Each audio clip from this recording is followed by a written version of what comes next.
오늘 하나님께서 우리에게 주시는 말씀은 요한복음 4장 46절과 54절까지의 말씀입니다. 50절 말씀만 읽겠습니다. 예수께서 이르시되 가라, 내 아들이 살아있다 하시니 그 사람이 예수께서 하신 말씀을 믿고 가더니 아멘.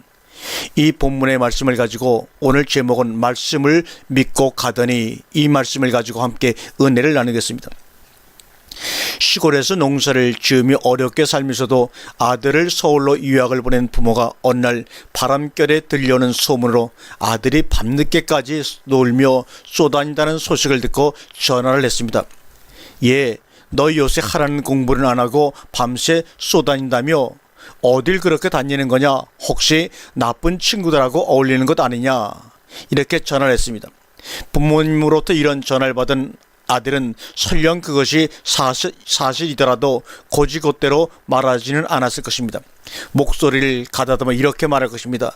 무슨 말씀을 하시는지 잘 모르겠습니다. 리포트 때문에 친구 만나느라고 좀 늦은 적은 있지만 그렇게 놀러 쏘다닌 적은 없습니다. 정말입니다. 그러면 대부분의 부모님들은 의심은 들지만 아들의 말을 믿고 또 믿고 싶을 것입니다. 그래, 너의 말이 그렇다니 다행이구나. 아무튼 몸 조심하고 우리는 너만 믿는다. 알았지 아들? 이렇게 말입니다. 이러한 경우 부모가 마지막으로 던진 너만 믿는다고 하는 말 속에는 숨겨진 불안감과 의심을 느낄 수가 있습니다.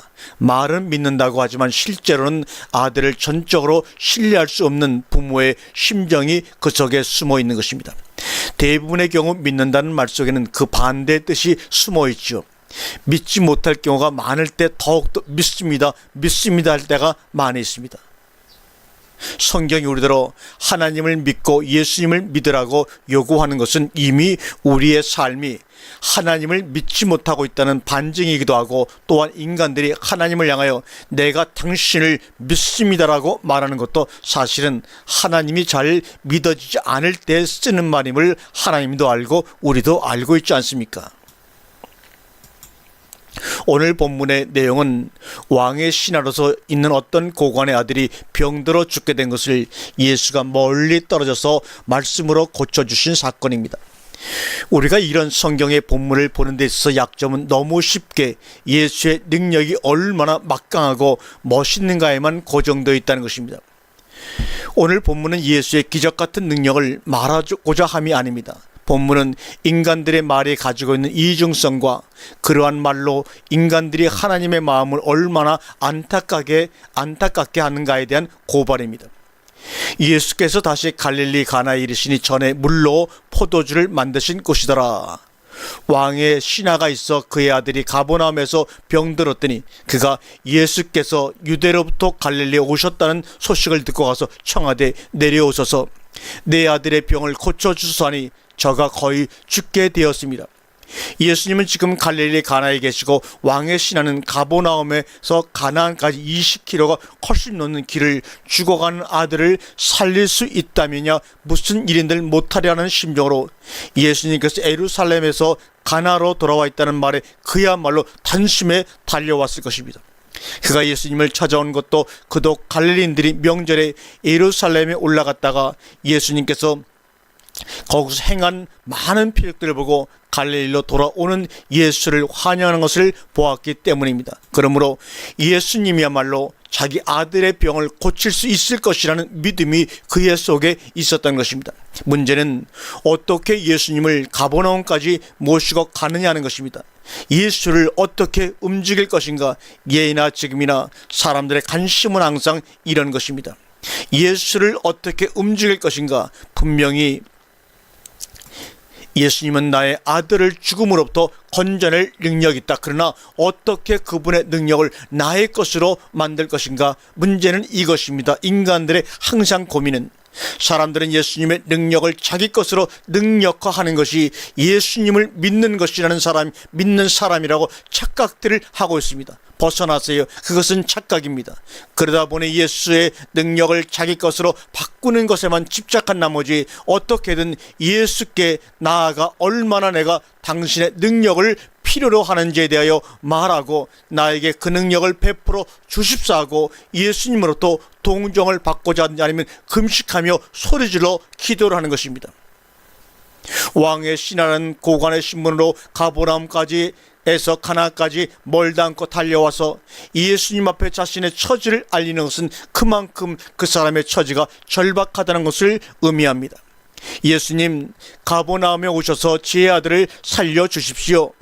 성경이 지적하고 싶은 것은 인간들은 항상 이렇게 자신의 육신적인 필요에 절실한 나머지 예수를 찾고 하나님을 또 찾는다는 것입니다. 그리고 사람들은 이러한 것이 곧 믿음이라고 지금까지 오랜 세월 동안 착각을 하고 있다는 것입니다. 사업을 하다가 망해가지고 죄에게 몸부림 가운데 교회에 나와 하나님께 매달리는 것을 믿음이라고 생각하면 곤란하다는 것입니다.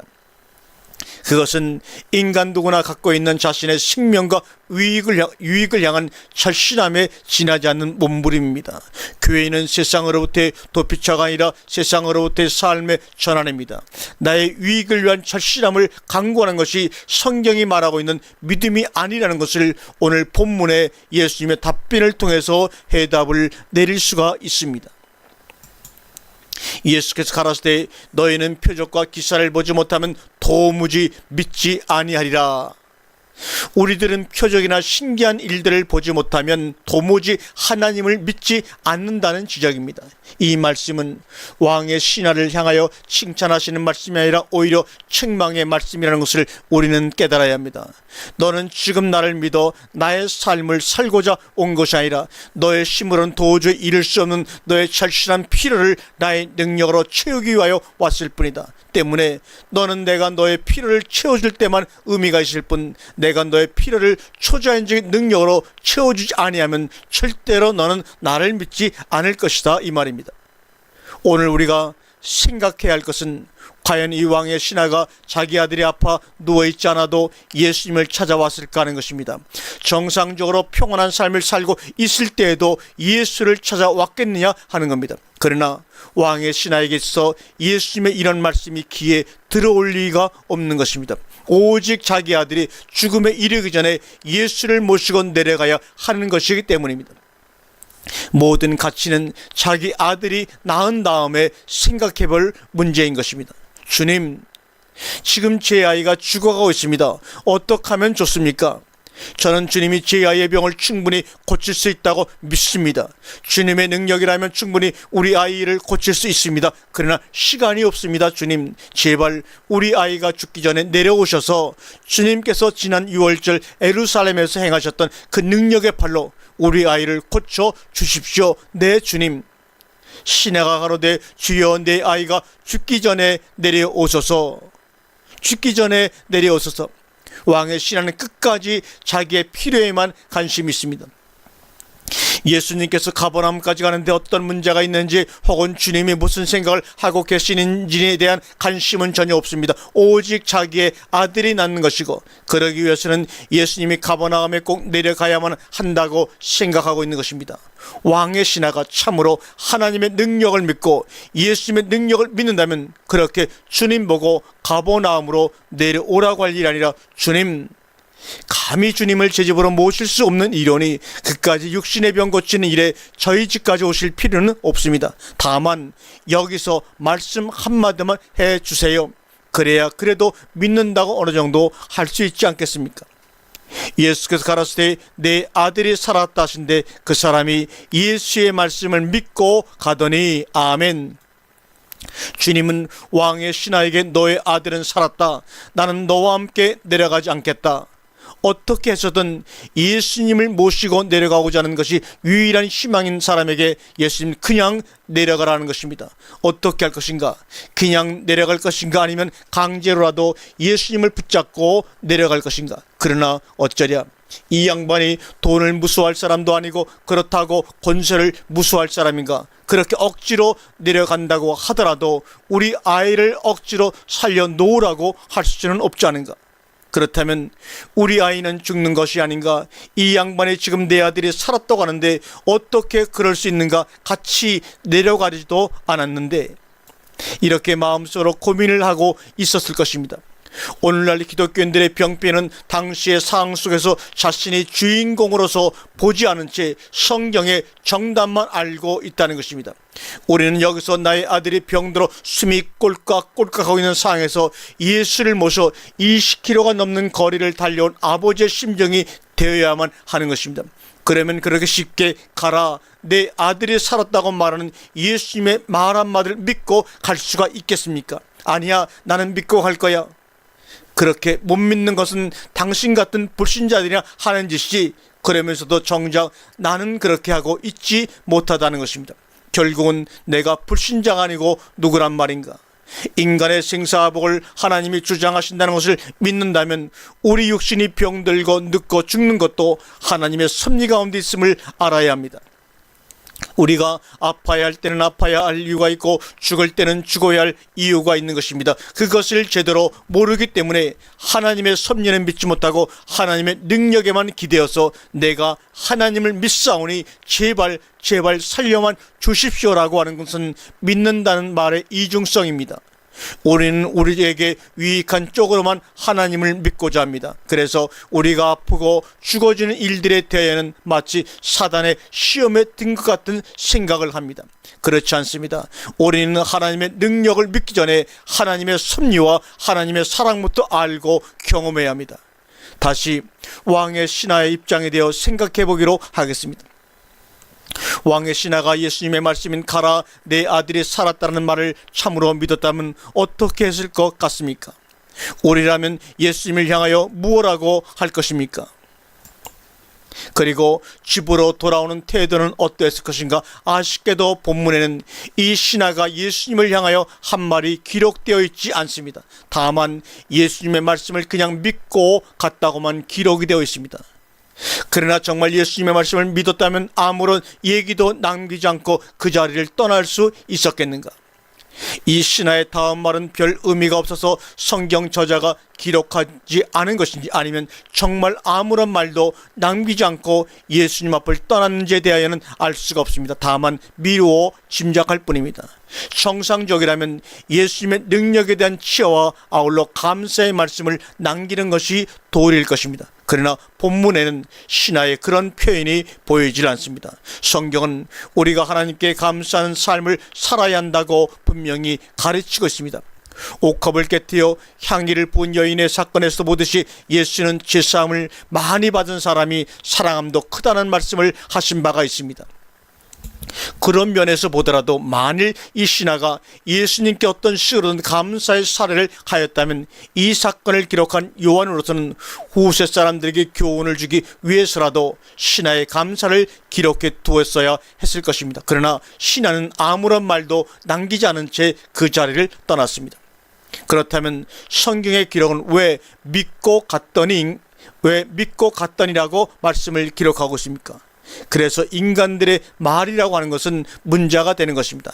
다시 한번 언급을 하지만 예수님은 처음 이 신하를 보았을 때 너희는 표적과 기사를 보지 못하면 도무지 믿지 않는다는 말씀을 서두에 하신 바 있습니다. 예수께서 사람을 보는 눈이 얼마나 정확한가에 대해서는 새삼스러운 설명이 필요 없을 줄 압니다. 예수님의 눈에 이 신하는 표적을 보지 않으면 믿지 못하는 부류의 사람이었던 것입니다. 그런데 예수님 앞을 떠나기 전에 이 신하가 표적을 보았는가? 그렇지 않습니다. 이 신하는 정말로 예수님의 말씀을 믿은 것이 되며 앞서 말씀하신 예수님의 말씀이 헛소리가 되고 맙니다. 표적을 보지 않고서도 이렇게 훌륭하게 믿는 사람을 향하여 도무지 믿지 않는다고 모함하였으니 어쩌면 좋을 것인가? 예수님의 말씀이 옳다면 이 신한 아들의 병이 나은 것을 보기 전에는 절대로 예수를 믿지 못하는 사람이어야 합니다. 그럼에도 불구하고 성경은 이 신하가 예수님의 말씀을 믿고 갔다고 기록하고 있습니다. 예수님은 못 믿는다고 하시는데 인간은 믿는다고 합니다. 여호수아는 백성들을 향하여 너희는 여호와를 섬기지 못할 것이라고 하는데 백성들은 아닙니다, 우리는 정녕 여호와를 섬기겠나이다라고 말하는 것과 같은 것입니다. 누구의 말이 맞습니까? 이스라엘의 가나안 정복 역사는 그들이 하나님을 섬기지 못했다는 것을 입증했습니다. 그들이 그처럼 맹세하고 확신했음에도 불구하고 예수께서 왕의 신하를 향하여 너는 표적을 보기 전에는 도무지 믿지 못한다고 했으면 신하로서는 아무리 믿으려고 노력해도 믿을 수 없다는 사실을 알아야 합니다. 이 표현은 잘하면 믿고 싶다는 말의 표현이고 잘못하면 예수를 원망하는 말의 표현일 수도 있습니다. 여호수아를 향하여 우리가 여호와를 섬기겠노라고 고백하는 이스라엘 백성들의 말은 그들의 원함이었지 사실은 아니었습니다. 여호수아가 보기에는 이스라엘 백성들에게는 하나님을 섬길 능력이 없었던 것입니다. 그러나 그들에게도 하나님을 섬기고 싶은 원함은 있었고 이런 그들의 원함이 여호수아의 판단에 반하여 아닙니다. 우리는 여호와만 섬기겠습니다라고 말하게 된 것입니다. 여호와를 믿고 싶다면 믿고 섬기고 싶다고 섬겨진다면야 얼마나 좋을 것인가 그 말입니다. 섬김도 그렇지만 믿음도 마음의 문제가 아니라 능력의 문제라는 점을 놓치면 본문에 믿고 갔더니는 풀어지지 않습니다. 예수님은 너는 믿을 능력이 없다고 한 말씀이고 신하는 믿고 싶습니다라고 한 말입니다. 나의 아들이 살았다는데 얼마나 그 말씀을 믿고 싶겠는가. 그러나 그 말씀을 믿고 싶으면 믿고 싶을수록 그 말씀은 현실로서 내게 다가오는 것이 아니라 꿈속에서만 머물고 현실에서는 아들의 죽음이 눈앞에 아른거리게 되는 것입니다. 그러나 예수께서 무슨 말을 더하랴 아주 단호하게 가버나움으로 가지 않겠다고 말하는 예수를 더 이상 어떻게 설득하랴. 내 아들이 살았다는데 무슨 말을 더하겠는가. 이제 좀 다른 각도에서 그가 혼자서 가버나움으로 돌아오는 태도를 생각해 보기로 하겠습니다. 내려가는 길에서 그 종들이 오다가 만나서 아이가 살았다 하거늘 그 낫기 시작한 때를 물으니 어제 제 칠시에 열기가 떨어졌나이다 하는지라. 아비가 예수께서 내 아들이 살았다 하신 말씀하신 그때인 줄 알고 자기와 그 온 집안이 다 믿으니라. 앞서도 말씀을 드렸지만 가나와 가버나움의 거리는 20km를 훨씬 넘어 30km 가까이 되는 거리입니다. 만약 이 신하가 예수님의 말씀을 참으로 믿었다면, 그래서 곧 죽어가던 자신 아들이 살아났다고 생각했다면 집으로 돌아가는 그 발걸음이 어땠을 것인가. 사랑한 아들이 사경을 헤매다 살아났는데 한시라도 빨리 그것을 확인하고 싶지 않을 것인가. 정상적인 부모라면 당연히 죽다가 살아난 아이를 어서 속히 만나서 볼이라도 부비고 싶을 것입니다. 그러나 우리는 여기서 예수를 찾아와 그처럼 열심히, 그처럼 절실하게 예수를 붙잡고 늘어지던 사람의 행동이라고는 도무지 생각할 수 없는 일을 만나게 됩니다. 자기 자식의 생사가 걸린 문제를 가지고 움직이는 사람에게 30km쯤 되는 길을 걸어가면 얼마만한 시간이 소요될 것인가. 어떤 사람들은 42km가 넘는 길도 2시간 남짓 뛰어내는데 아무리 그 사람이 왕의 신하라고 고위직에 있었다고 하더라도 자기 아들의 생사 문제가 걸린 30km를 마냥 놀며 비등거리면서야 가야만 했겠는가. 그러나 이해할 수 없는 일은 이렇게 다급하게 움직였어야 할 왕의 신하가 아들의 병이 나았다는 소식을 접한 것은 그 이튿날, 그것도 자신의 집에 당도하여 알게 되는 것이 아니라 아직도 지부를 향하여 내려가고 있는 중에 자기 집에서 소식을 가지고 올라오는 하인을 만나서입니다. 오늘 본문에서 보는 대로 이 신하가 집에 내려가는 길에 자기 하인을 만나 아들이 살았음을 듣고 열이 떨어진 시각을 물었다는 것 자체가 예수의 말씀을 믿지 않았다는 확실한 반증입니다. 정말 예수의 말씀을 믿었다면 하인이 올라와서 소식을 전하기 전에 벌써 집에 도착했어야 했고, 설령 어떤 사건이 있어서 도중에 하인을 만났다면 아들의 열이 떨어진 시간을 물을 일이 아니라 오히려 아들의 열이 어제 제 7시에 떨어지지 않았냐고 반문했어야 옳은 것입니다.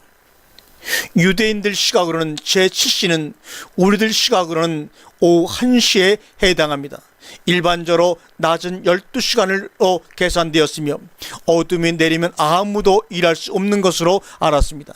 당시 유월절을 지난 시점이므로 오늘날 달력으로 생각하면 대략 4월 초순이나 중순에 해당되는 때입니다. 그렇다면 4월의 화창한 봄날 오후 한시쯤 예수로부터 내 아들이 살았다는 말을 듣고 가나안을 떠난 가버나움으로 향한 신하가 그 이튿날에야 그것도 집에 도착한 것이 아니라 집에 있던 하인이 가나로 주인을 찾아 올라오는 하인을 길에서 만나 아들의 병이 나았음을 확인한다는 것은 과연 무엇을 말하는 것이겠는가? 정말 인간들의 마음이 이 정도로 여유가 있을 수 있는 문제입니까? 아니죠. 그래서 믿음은 입에 있지 않고 발에 있고 손에 있는 것입니다. 여러분과 저의 믿음은 입에 있지 않고 발에 있고 손에 있는 것입니다. 이런 면에서도 이 사람은 예수의 말씀을 전혀 믿지 않는 것입니다. 정말 예수의 말씀을 믿었다면 그는 분명히 해지기 전에 충분히 가버나움으로 돌아올 수 있었어야 하는 것입니다. 그러나 그는 예수님의 말씀을 믿지 못한 거로 사랑하는 아들이 아파서 고통하는 모습이 눈에 아른거리고 그 아들을 향하여 아무것도 해줄 수 없는 자신의 무능을 한탄하면서 차마 떼지 못하는 발걸음을 천천히 터벅터벅 걷고 있었던 것입니다. 그러니 집에 가고 싶었겠는가? 그러나 어쩌겠습니까? 아들의 죽음을 치우더라도 자기가 집에 있어야 하고 아들을 잃고 상심해 있을 아내를 생각해서라도 자신이 집으로 돌아가야 하지 않겠는가? 그런 기왕이니 집에서 하인이 올라오지 않았더라도 그 이튿날에도 집에 도착하지 못했을지도 모르는 것입니다. 집주인을 기다린 하인의 입장에서는 아들의 열기가 떨어지고 병이 낫게 되자 처음에는 어떻게든 주인이 빨리 돌아오시길 기다리고 있었을 것입니다. 오후 1시쯤 병이 나았으므로 주인이 가나에서 가버나움까지 오는 시간을 대략 계산했을 터이고, 따라서 지금쯤이면 충분히 도착했을 시간이라고 생각하는 시간을 넘겨서도 주인이 오지 않으니까 주인을 맞으러 갈 생각을 했던 것이죠. 그러다 보니 이럭저럭 해는 저물고 그때는 요즘처럼 밤에도 움직일 수 있는 때가 아니었으므로 그 이튿날 아침에야 출발을 했을 것입니다. 그러니 당연히 하인의 발은 날쌘돌이처럼 빨랐을 것이고 어디쯤에서 만나게 되었는지 몇 시쯤 만나게 되었는지는 모르지만 하여간 주인을 만나 자초지종을 보고하게 됩니다. 아비가 예수께서 내 아들이 살았다 말씀하신 그때인 줄 알고 자기와 그 온 집안이 다 믿으니라.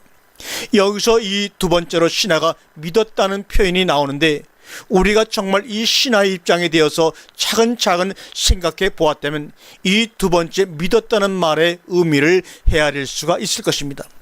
이 말의 의미는 자신의 말과 행동에 대한 부끄러움이라는 사실입니다. 자신이 예수를 믿고 하나님을 믿노라고 했던 말과 행동들이 얼마나 이기적이며 그나마도 얼마나 말 따로 행동 따로였는지에 대한 통회와 자복이 바로 믿었다는 그 표현이 아닌가 생각을 합니다. 아멘.